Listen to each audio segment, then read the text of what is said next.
ma'am. Pick up po. Nandito ka sa loob. Ha? Nandito. Nag-deliver ako dyan eh. Kaya ba? Eh, sabi ko, buti lang. Kasi, kadalasan talaga, ma'am, pag pumapasok kami dito, walang booking kami pag nalabas na kami. Kasi wala kang ano dito, tsambahan lang eh.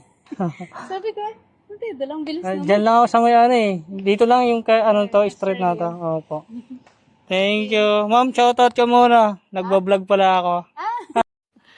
Sana all. Shoutout po. Kasi ma'am, ganito yung nangyayari ma'am. Lahat po ng mga customer ko, binablog ko po. Ha? Yun po yung content ko po eh. Thank you ma'am. Wala ko mababatiin ma'am. Wala. Wala. Thank you. Baka gusto nyo bisitahin yung ano ko, page ko. Sige. Ano, Ko na lang pa. Boss Joel TV. Ayan. Thank you ma'am. Alright. Nakita natin si ma'am na napakaganda ni ma'am. What the? So, sabi niya sa akin, bakit nandito ka sa loob? Sabi ko, ma'am, nag-deliver kasi ako dyan. Pero mas maganda yan. Yung park na yan. Ayan, makita niyo. Napakaganda.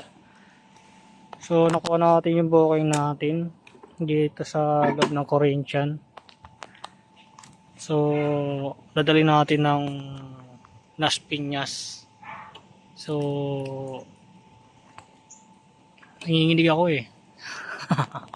Alright, samahan nyo na. Let's go.